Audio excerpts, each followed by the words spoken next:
Сәлеметсіздер ме, құрметті көрермендер? Бүгін сіздермен бірге осындай сорпадан асыққанда 5-15 минутта ғана жасалатын осындай кешкі ас, не болмаса түскі ас жасайтын боламыз. Видеоның соңына шейін менімен бірге болыңыздар. Неке бізде осындай сорпа бар. Сорпаны салқындатып, осылай колаға құйып қоямын да, морозильникке салып тастаймын. Кеше түнде алып қойдым. Осылай еріп әп-әдемі болып тұр. Енді ыдысымызға бесіне деп құямыз. Сорпаны енді колаға сақтау зиян бірдеңе дейді шығарсыздар. Енді қалай сақтауға болады, енді мен білмейді екен. Кейбіреулер салафонға құйып сақтап жатады, бәрібір де ол да не ғой, осындай сияқты ғой, оған құйғанда зиян шығар. Бірақ салқындатып құйсаңыздар ештеңе де болмайды деп ойлаймын өзім. Осылай барлығын құйып аламыз. Егер де сорпаларыңыз аз дейтін болсаңыздар, азғантай ғана кішкентай су құйсаңыздар ештеңе де болмайды. Міне оттың астын көбейтіп қайнатып аламыз. Енді біз сорпамыз қайнағанша үйде бізде ет асқанда осындай еттер қалады бізде. Сосын оны қуанамыз ғой, бізден ет қалып қойса әйел адамдар ғой, бірдеңе жасаймыз деп. Көже жасаймыз, кейбір кезде осындай салма борщ бірдеңе сорпасы болса жасап жүреміз. Енді осы етті жақсылап турап, өте үлкен қылмай, кәдімгі салмаға салатындай қылып, осылай барлығын ештілетіп турап аламыз. Осындай біраз ет шығып тұр.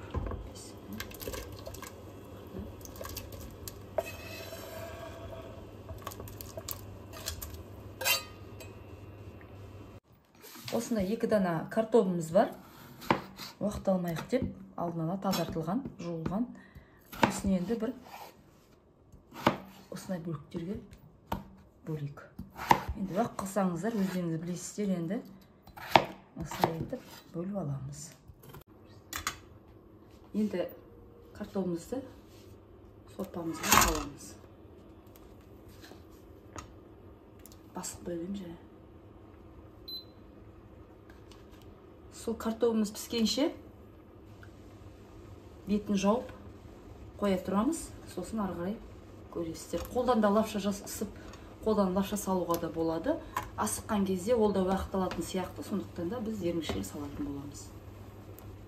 Біз етіміз бен картопымыз кішкене қайнағанша уақытымыз бар. Енді мінеки бізде енді қазақ болғасын құйрық май салмай қоймаймыз ғой. Ет асқанда осындай құйрық майлар қалды. Енді мен осыны ешқашан лақтырып көрген жоқпын, қай жерде болса да. Неке осыны біз қазір әдемілеп тұрып, тұздап, бұрыштап,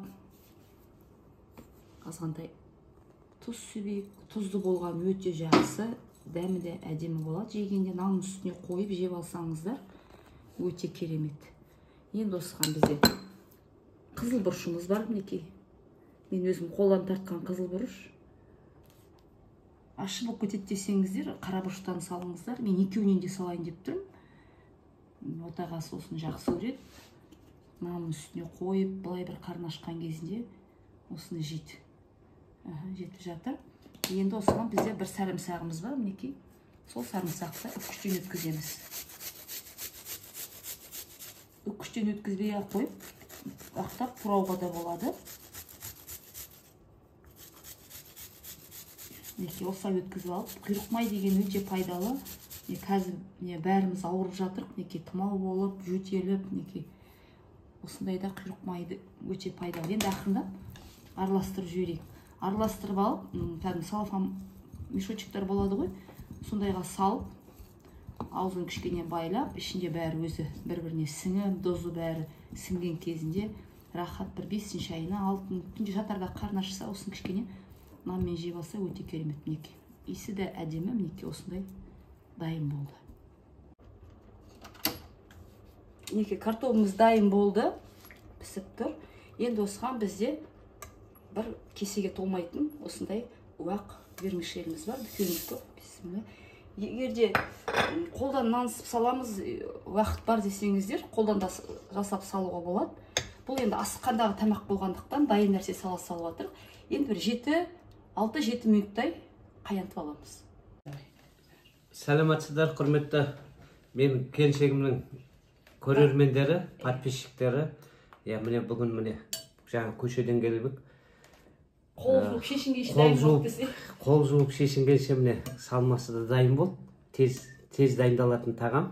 Асыққан кезде. дәмін көретін боламыз. Енді дәмін көретін боламыз. Дәміне қолдан жасалған огонек. Қолдан жасалған міне огонек өзіміздің. Мына салат қысқа жаққан. Құйрық майды айтып жүріңіз. Міне құйрық май тұздалған, бұрышталған, чеснокталған. Мына қазіргі міне суық кезінде, ауыратын кезде, тұмау тиетін кезде осы міне осындай тағамдар керек негізгі.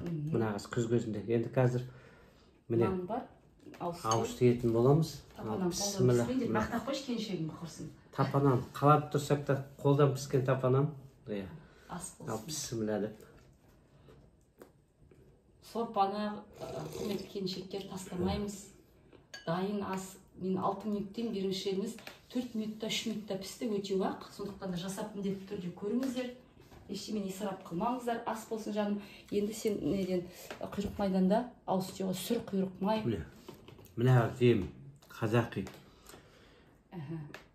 Құйрық май. Кеудеге жағат. Бұл кісі ауырсақ жегізет, кеудемізге жағат, арқамызға, мұрнымызға, бала ауырса да жағып тастайды. Қазір мен ағыз ауырып атқан уақыт қой мінекей. Ас болсын жаным. Бәрінен де жей бер енді орыс халық сияқты. Өзім негізі жақсы көремін, анау кинодан неден көріп атқанда, шапылдатып жеп атқанда тамақ аппетитім ашып кетеді. Сол сияқты сіздердің де аппетиттеріңізді ашып жіберейін. О, ас болсын. Қалай екен? Керемет пе екен? Мен көрермендеріме не айтасыз енді?